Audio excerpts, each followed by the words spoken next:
Good evening friends. मैं doctor Harmanpreet Singh बठानी, Ludhiana, Punjab से। आज का विचार है, जरा गौर फरमाइएगा। भाई भाई विपत्ति बांटने के लिए होते हैं, ना कि संपत्ति का बंटवारा करने के लिए। राम, लक्ष्मण, भरत और शत्रुघ्न चारों के बचपन का एक प्रसंग है। जब ये लोग खेलते थे तो लक्ष्मण राम की तरफ उनके पीछे होता था और सामने वाले पाले में भरत और शत्रुघ्न होते थे। तब लक्ष्मण हमेशा भरत को बोलते कि राम भैया सबसे ज़्यादा मुझे प्यार करते हैं, तभी वो हर बार अपने पाले में अपने साथ मुझे रखते हैं। लेकिन भरत कहते कि नहीं, राम भैया सबसे ज़्यादा मुझे प्यार करते हैं, तभी वो मुझे सामने वाले पाले में रखते हैं, ताकि हर पल उनकी नज़र मेरे ऊपर रहे, वो मुझे हर पल देख पाएँ। क्योंकि साथ वाले को देखने के लिए तो उनको मुड़ना पड़ेगा। फिर जब भरत गेंद को राम की तरफ उछालते तो राम जानबूझकर गेंद को छोड़ देते और हार जाते। फिर नगर में उपहार और मिठाइयाँ बांट कर खुशी मनाते।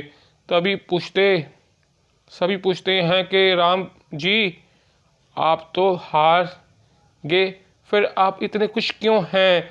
राम बोलते हैं, मेरा भाई, मेरा भरत जीत गया। फिर लोग सोचते, जब हारने वाला इतना कुछ बांट रहा है तो जीतने वाला भाई तो पता नहीं क्या क्या देगा, क्या क्या बांटेगा। लोग भरत के पास जाते हैं, लेकिन ये क्या, भरत तो लंबे लंबे आंसू बहाते हुए रो रहे हैं। लोगों ने पूछा, भरत जी, आप तो जीत गए हैं, फिर आप क्यों रो रहे हैं? भरत बोले, देखिए मेरी कैसी विडंबना है। मैं जब भी अपने प्रभु के सामने होता हूँ, अपने भाई के सामने होता हूँ, तभी जीत जाता हूँ। मैं उनसे जीतना नहीं चाहता, मैं उनको अपना सब कुछ हारना चाहता हूँ। मैं खुद को हार कर उनको जीतना चाहता हूँ। इसलिए कहते हैं, कल्याण भगवान को अपना सब कुछ हारने में है। सब कुछ समर्पण करके ही हम भगवान को पा सकते हैं। एक भाई दूसरे भाई को जीत कर खुश है और दूसरा भाई अपने भाई से जीत कर दुखी है। इसलिए कहते हैं कि खुशी लेने में नहीं बल्कि देने में है। जिस घर में भाई भाई मिलकर रहते हैं, भाई भाई एक दूसरे का हक नहीं छीनते, उसी घर में राम का वास है, वहीं भगवान का वास है। जहाँ बड़ों की इज्जत है, बड़ों की आज्ञा का पालन है, वही राम है, वहीं भगवान का निवास है।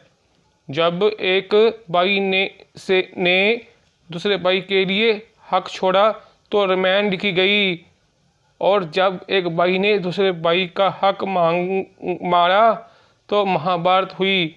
इसलिए असली खुशी देने में है, छीनने में नहीं।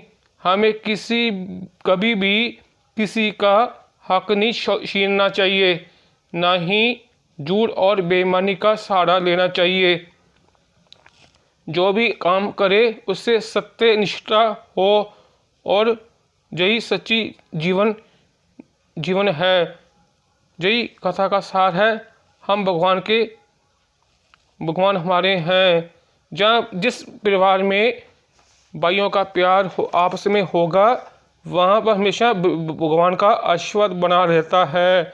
इसलिए हमें परिवार के संग रहना चाहिए और इकट्ठे रहना चाहिए और प्यार मोहब्बत से रहना चाहिए, और सुबह शाम इकट्ठे बैठना चाहिए, और खाना भी इकट्ठे ही एक साथ एक टेबल में खाना चाहिए।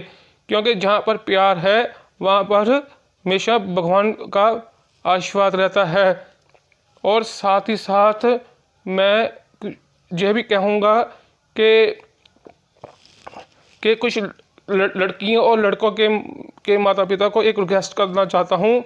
मैं ख़ास तौर पर लड़कियों के माता पिता को को दो हाथ जोड़कर रिक्वेस्ट करता हूँ कि वह अपनी लड़कियों को अच्छे संस्कार दें, क्योंकि जब उनकी शादी होती है तो वह जो बिहेवियर अपने मायके में करती हैं वही बिहेवियर ससुराल में जाकर करती हैं। कई बार देखने में भी आया है कि कभी कभी दोनों भाइयों को इकट्ठे बैठने और इकट्ठे खाना खाने नहीं दिया जाता। और यह भी देखने में आया है कि लड़की अपने भाइयों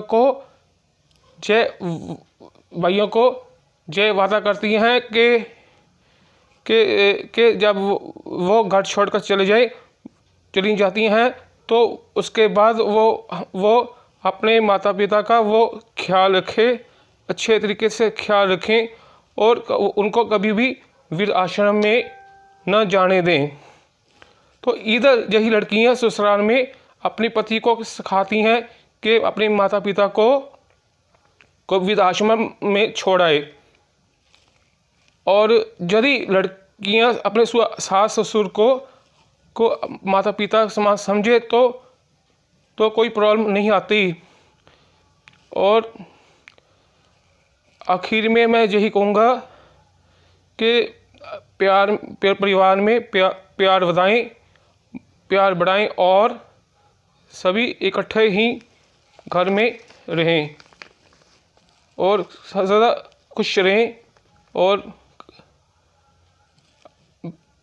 बड़ा भाई छोटे भाई का ध्यान रखे, छोटा भाई बड़े भाई का पूरा ध्यान रखे क्योंकि बड़ा भाई फादर के समान होता है। इसलिए छोटे भाई बड़े भाई का ध्यान रखे और बड़ा भाई भी छोटे भाई का पूरा ध्यान रखे।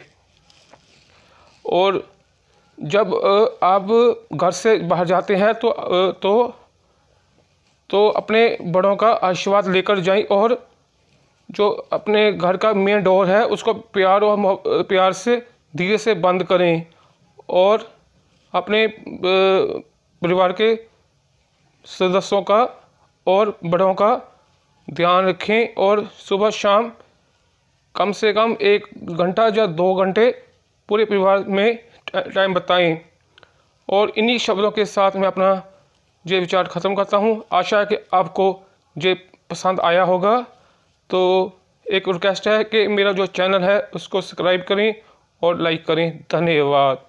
Thank you.